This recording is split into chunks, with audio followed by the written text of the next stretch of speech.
Before this story starts, if you've ever driven past an old, overgrown farm and felt something pull at you, something that said somebody loved this land once, subscribe right now and hit the bell. Because what happens when someone goes back to land that has been forgotten for 25 years is something that will stay with you long after this video ends. Don't miss a single one. 25 years. The farm had been sitting here for 25 years with nobody to tend it. The old cellar barn was still standing, barely. The stone terraces that someone had built by hand decades ago were still there under the forest that had grown back over everything. And the soil, the deep, dark, mountain soil that a family had built over generations, was still here too, waiting under 25 years of leaf fall and forest succession. The land hadn't died. It had just been waiting for someone to come back. I came back, and what I found when I started clearing is something I need to show you from the beginning. What I found in the county records about this property, the specific story of how a family farm becomes an abandoned forest in 25 years, is something that explains everything about what the land was holding when I arrived. Watauga County sits in the northwestern corner of North Carolina, in the high country of the Blue Ridge Mountains, where the land rises above 3,000 feet, and the air has a quality that belongs to mountain places: clean, cool, faintly smelling of hemlock and wet stone, even in midsummer. The farming history of this region goes back to the 18th century, when Scots, Irish and German settlers moved into the mountain hollows and began the patient work of clearing forest and building terraced fields on the steep slopes that were the only land available to them. The 30 acres I purchased had been farmed continuously from approximately the 1890s until the late 1990s, a span of about 100 years. A single family had worked the land across 4 generations, growing the mountain crops that defined Appalachian agriculture: apples, potatoes, corn, beans, sorghum. They had built stone terraces on the steeper slopes, dry-laid fieldstone walls holding back the mountain soil, creating level growing surfaces on ground that would otherwise be too steep to cultivate. They had built a bank barn into the hillside, a traditional Appalachian structure with the lower level built into the slope for livestock and the upper level accessible from the uphill side for hay and equipment storage. The last generation had moved away in the late 1990s, not under duress. The children had grown up, gone to college, found lives elsewhere. The land had simply been left. No catastrophe, no failure. Just the quiet departure of a family from a place that had defined them for a century, and the slow return of the mountain forest to reclaim what had been cleared. 25 years of that process had produced something that looked, from the county road, like dense mixed hardwood forest. The terraces were invisible under the growth. The barn was visible only because its roofline broke the canopy. The old apple orchard, I found evidence of it in the first week, had become a tangle of wild growth, the heritage trees still alive beneath it, still producing small, neglected fruit that nobody was harvesting. I walked the property for the first time in early spring, before full leaf out, when the architecture of the land was still visible through the bare trees. And what I saw in the bones of the place, the terraces, the barn, the orchard, the spring house at the upper edge, was not abandonment. It was potential, covered in 25 years of leaves. The moment I found the first stone terrace wall under the forest, running my hands along the dry-laid field stone that someone had placed there a century ago, is a moment I cannot fully describe. But I'm going to try. Reading abandoned land is a specific skill. You are not looking at what is there. You are looking at what was there and what remains of it, reading the intentions of the people who shaped the landscape before the forest came back. It requires a particular quality of attention, the ability to see through the present surface to the structure beneath. The stone terraces were the first revelation. Running my hands through the leaf litter on the upper slopes, I found them one by one. Dry-laid stone walls 18 inches to 2 feet high, running on contour across the hillside, each one the back edge of a level planting surface. 7 terraces on the western slope, 4 on the eastern slope, 11 total, hand-built without machinery, each stone placed by someone who understood exactly what they were doing and why. The walls were intact. 25 years of forest succession had not moved them. The soil behind each wall, protected from erosion by the wall itself and by the forest that had grown back over it, was deep, dark, and extraordinarily alive. Decades of leaf fall from the hardwood forest had built an organic matter layer above the terraced soil that exceeded anything I had measured on previously farmed ground. The forest had not destroyed the terraces. It had enriched them. The apple orchard came next, identifiable by the characteristic shape of the old trees, even under their overgrown canopy. 9 trees. Heritage varieties that I could not identify on sight, but that a fruit tree specialist from the North Carolina Department of Agriculture, a woman named Dr. Margaret, would later identify for me. 3 were varieties she had not seen in commercial production for 40 years. One was a variety she could not identify at all, suggesting it might be a local selection developed by the family itself over generations of farm use. All 9 trees were alive, 25 years of neglect, and they were still producing fruit. Not good fruit, small, neglected, heavily scabbed from decades without any management. But alive, the root systems intact, the framework of productive trees waiting beneath the neglect for someone to restore what had been built. The spring house at the upper edge of the property was the 3rd revelation. A small stone structure built over a mountain spring, the source of the farm's water for 100 years. The roof had partially collapsed, but the spring itself was still flowing. Cold, clear, consistent, mountain water from the Blue Ridge Aquifer emerging at the surface with a constancy that the old farmers had recognized and built around. The bones of a century-old farm were all here. Under 25 years of forest, waiting. The soil test results from the abandoned terraces stopped me completely. I read them 3 times, and then I called the extension agent and read them to her. Because what 100 years of careful farming followed by 25 years of forest succession does to mountain soil is something that nobody had told me to expect. I sent soil samples from 6 locations across the property. 2 from the western terraces, 2 from the eastern terraces, 1 from the old orchard zone, and 1 from the flat bottomland near the spring. The results came back from the North Carolina State University Soil Lab, and I read them in the cab of my truck parked at the farm gate. The western terrace soil, organic matter 6.8%, pH 6.2, biological activity rated exceptional.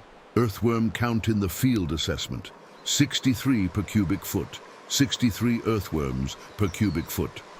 For context, the average actively farmed agricultural soil in North Carolina tests at between 8 and 15 earthworms per cubic foot.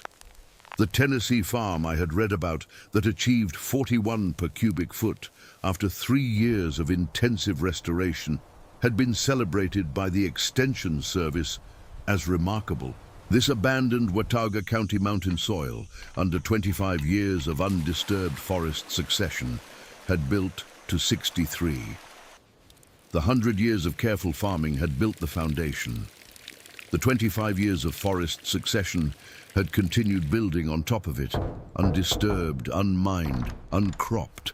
The leaf fall from the mixed hardwood forest above the terraces had added organic matter every year. The earthworm population, freed from the disturbance of annual tillage, had exploded. The soil had not been waiting passively. It had been actively improving for 25 years.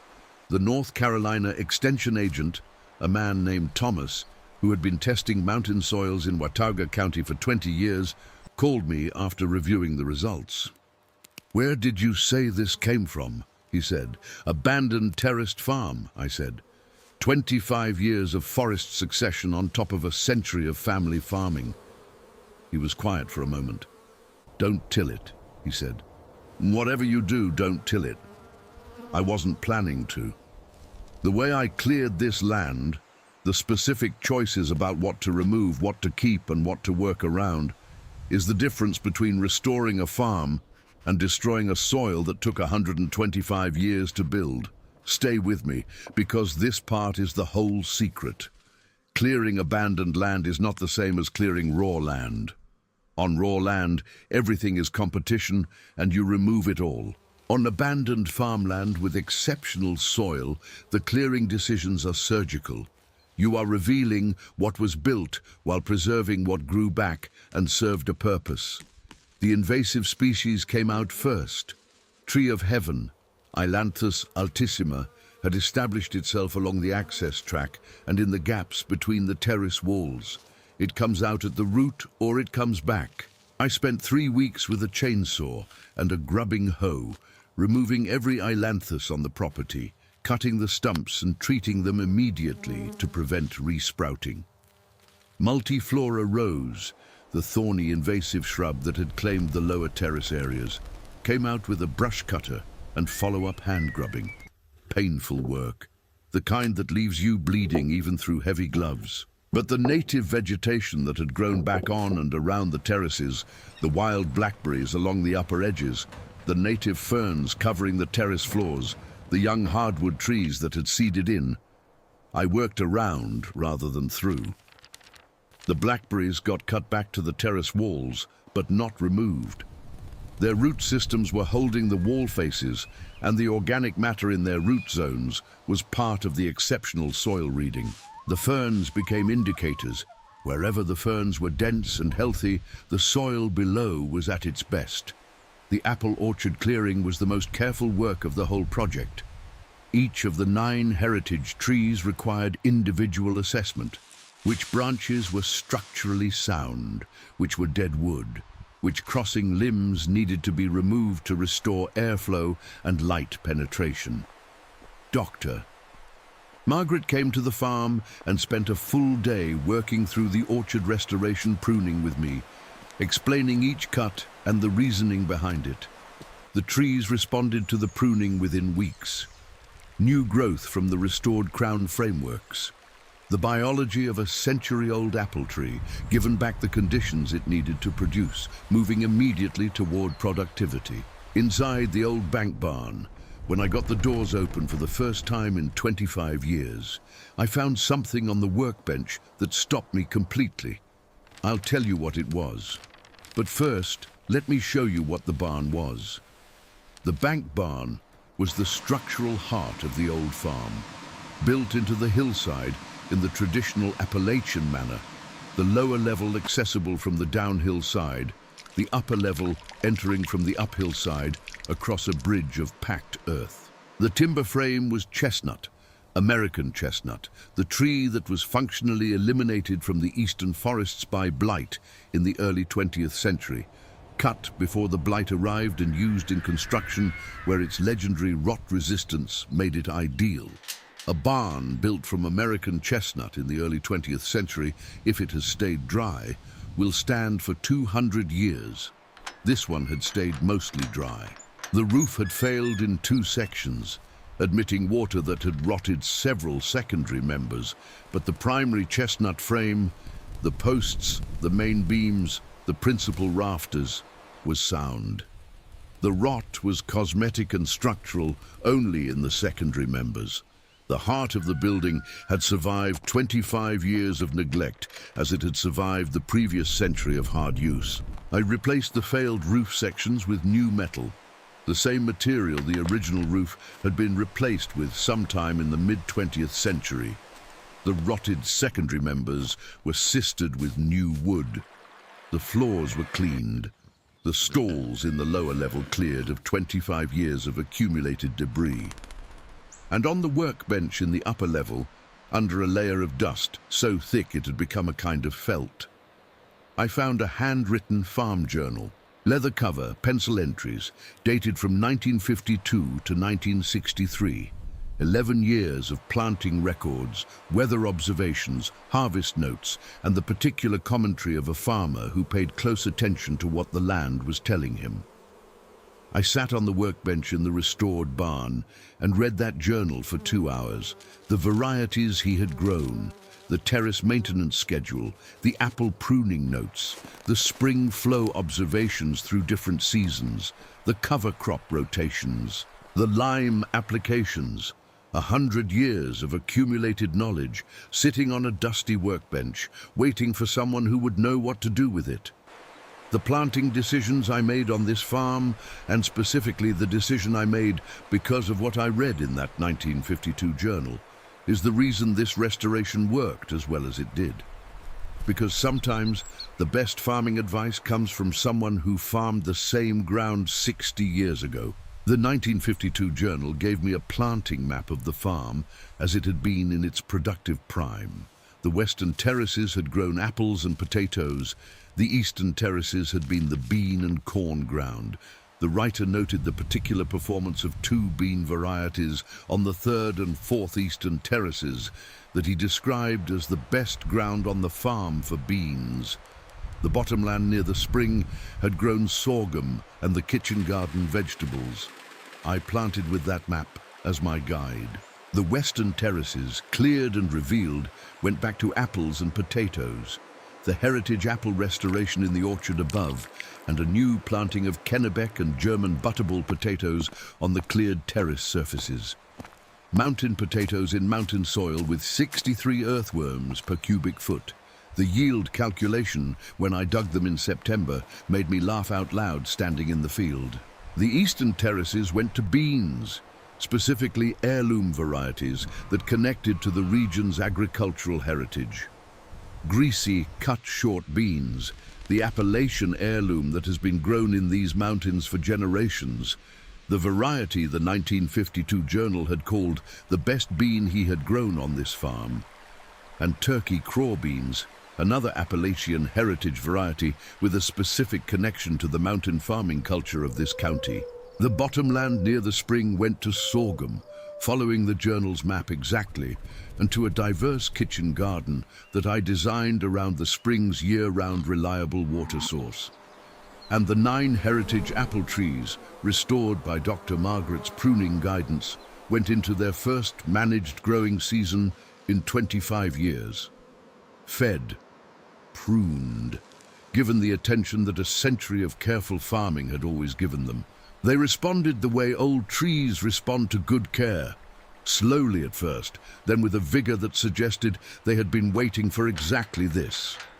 Something happened in late July on the eastern terraces that I want to tell you about, because it's the moment I understood, completely and finally, what 25 years of forest succession on top of 100 years of careful farming actually produces. The Watauga County growing season at 3,500 feet elevation is not the long warm season of the Piedmont or the coastal plain. It is compressed and intense. The last frost typically in mid-May, the first frost in mid-October, 5 months of growing season in between. But those 5 months at elevation have a quality that lower altitude seasons cannot replicate. The cool nights that concentrate sugars in fruit and root vegetables, the intense mountain light that accelerates plant growth during the long summer days, and the consistent rainfall that the Blue Ridge elevation pulls from passing weather systems. The greasy, cut-short beans on the 3rd and 4th eastern terraces, the exact terraces that the 1952 journal had called the best ground on the farm for beans, grew with a vigor I had not seen from beans on any other ground I had farmed. The vines ran up their pole supports and kept going. The pods set in dense clusters, and the filling was rapid and heavy. By late July, the 3rd terrace was producing more beans per row foot than I had ever harvested from a comparable planting.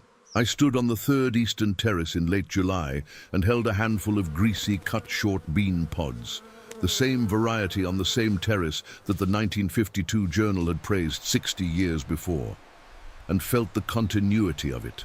Not sentiment, not nostalgia, just the plain fact that some ground is specifically good for some crops. And that specific goodness persists through decades of neglect and forest succession, and 25 years of nobody asking what it can do. The ground had been waiting. The beans were the proof. The first managed apple harvest from the 9 heritage trees, the first real harvest since whoever tended these trees last walked away 25 years ago, is something I need to tell you about carefully, because it involves a conversation with Dr. Margaret that I think about every time I walk through that orchard. The apple harvest came in September and October, staggered across the 9 trees as each variety ripened on its own schedule. The 3 trees that Dr. Margaret had identified as varieties not seen in commercial production for 40 years were the last to ripen. The old varieties tend toward later ripening, as if they were bred for the mountain autumn rather than the commercial calendar. The fruit from the restored trees was not perfect. The first managed season, after 25 years of neglect, produces fruit that reflects both the potential of the tree and the residual damage of the neglect years. Some scab, some irregular sizing, the occasional russet patch that speaks of the years without any spray program. But the flavor, the actual flavor of the fruit, was something that the grocery store apple has entirely abandoned in the pursuit of appearance and shelf life. Dr. Margaret came to the harvest and tasted each variety. When she got to the unidentified tree, the one she could not place in any catalog, she was quiet for a longer time than usual. "I want to propagate this," she said. "I want to take scions and propagate it and find out what it is." She believed it might be a local selection, a variety developed from seed by the farming family over generations, selected for its performance on this specific mountain, in this specific soil, at this specific elevation. A variety that existed nowhere else, that had never existed anywhere else. A farm-specific apple variety preserved for 100 years of family farming and 25 years of abandonment, still alive in the 9 trees on the western slope. She took her scions. She is still working on the identification. Year 2 brought a late summer drought that tested every system I had built and revealed something about the mountain soil that I hadn't fully understood until I watched it handle dry conditions that were devastating everything around it. The summer of year 2 was the driest in Watauga County in 15 years, according to Thomas, the extension agent. The mountain rainfall that the Blue Ridge normally pulled from passing weather systems was absent for 6 weeks in July and August, a drought period that stressed crops across the county and sent farmers to their irrigation systems. I had gravity-fed irrigation from the mountain spring, the restored spring house directing water down through the terrace system on a simple gravity-fed distribution network that the original farmers had used and that I had restored and extended. The spring flow, consistent through the drought, mountain springs in the Blue Ridge are fed by aquifers that buffer seasonal variation, maintained a baseline moisture in the production zones even during the driest weeks. But the more remarkable thing was what happened in the soil itself during the drought. On neighboring farms, lower elevation, less organic matter, conventionally tilled ground, the drought produced the classic response of depleted soil. Rapid surface drying, cracking, crop stress, visible within days of the last meaningful rain. On the Watauga terraces, with their 6.8% organic matter and their 63 earthworms per cubic foot, the soil held its moisture in a way that was visibly different from anything around it. The organic matter acted as a sponge, retaining moisture in the profile long after the surface appeared dry. The earthworm channels provided pathways for the deep moisture to wick upward through capillary action. The mycorrhizal fungal networks that had been building undisturbed for 25 years extended the effective root zone of every plant far beyond what its visible root system suggested. Thomas came to the farm at the peak of the drought and crouched in the eastern terrace bean rows, pushing his hands into the soil. "This shouldn't be this moist," he said. "Organic matter," I said. He looked at me. 6.8% organic matter, he said. I've been testing mountain soils for 20 years, and I've never written that number in a field report before. Something started happening in year 2 that I hadn't planned for, and it began with a knock on the barn door on a Saturday morning in October. The knock came from an older woman, in her 70s I estimated, who had driven from Boone specifically to see the farm. Her name was Ruth. She introduced herself and then said something that I did not expect. "My grandmother grew up on this farm," she said. "Her family farmed it until my mother left for college in the late 1990s. I heard someone was restoring it. She was the granddaughter of the last farming generation. She had not been to the property in 25 years. I took her everywhere. The terraces, the barn, the orchard, the spring house. She walked slowly, the way people walk through places that hold memory, touching things, the stone terrace walls, the barn frame, the apple trees. At the third eastern terrace, she stopped. "Grandma called this the bean terrace," she said. "She said the beans always did best here." The third eastern terrace, the same one the 1952 Journal had praised, the same one that had produced the most abundant bean harvest of the Restoration year. At the orchard, she stopped at the unidentified apple tree. "That one," she said. "That was Grandma's tree. She started it from a seed. She always said it was the best apple on the farm." Dr. Margaret's unidentified variety, started from seed by the woman who had farmed this ground, preserved through 25 years of abandonment, still alive, still producing. Ruth sat on the stone wall of the upper western terrace and looked out over the restored farm for a long time. "Thank you," she said finally, "for coming back to it. The moment that completed the circle of this restoration, the moment that connected the 1952 Journal and Ruth's grandmother and the 63 earthworms and the unidentified apple tree into one continuous thing. I want to tell you exactly when it happened. Year 3, October, apple harvest. The unidentified tree, Ruth's grandmother's tree, started from seed, preserved through a century of farming and 25 years of forgetting, producing its best fruit since the restoration began. Larger than year 1, better color, the flavor that Dr. Margaret had called unlike anything in the standard catalog. I picked the first apple from the tree and stood in the restored orchard on the western slope of a Watauga County mountain, surrounded by 9 heritage trees that had survived everything, and I thought about the woman who had planted this tree from a seed. She had not known that her granddaughter would stand in a parking lot in Boone and hear that someone had come back to the farm. She had not known that a soil test would reveal 63 earthworms per cubic foot in the ground she had tended. She had not known that the journal her husband had kept on the barn workbench would guide a restoration 60 years after he wrote the last entry. She had just farmed, carefully, consistently, generation after generation, building something that outlasted her presence on the land. The apple in my hand was the direct product of that building, and the soil under my feet, 6.8% organic matter, 63 earthworms, mycorrhizal networks built across 25 years of undisturbed succession, was the inheritance she had left. The land had not died. It had been waiting. And when someone came back, it remembered everything.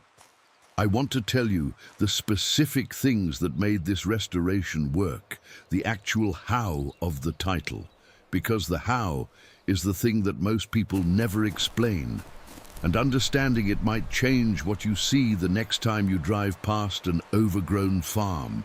Abandoned farmland that was well farmed before abandonment is not dead land. It is resting land. And resting land, given the right attention in the right order, comes back faster and more fully than anyone who hasn't done it expects. The order matters. Clear the invasives before anything else. They are the competition that suppresses the native recovery. Read the bones before you plan. The terraces, the structures, the orchard, the water sources tell you what was built and what can be restored. Test the soil before you amend it. You may find, as I found, that the soil doesn't need amendment. It needs to be revealed and respected. Restore the structures that are worth restoring. A sound timber frame, a stone terrace wall, a functioning spring are assets that cost more to replace than to repair. Plant with the land's history, not against it. What performed well on this specific ground before will perform well again. And be patient in the specific way that abandoned land restoration requires. Not the patience of waiting for soil to improve. The soil here was already exceptional. The patience of watching an old apple tree respond to its first season of proper management. The patience of listening to someone whose grandmother planted a tree from seed tell you which terrace the beans always did best on.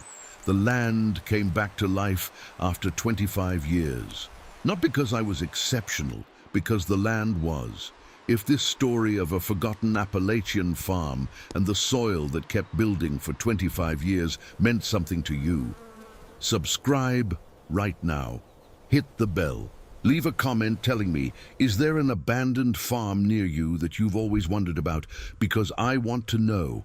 And I might just go find out what's under those 25 years of leaves. Every week on this channel is a new piece of land, a new history, a new restoration, a new proof that abandoned is not the same as lost. Don't miss the next one.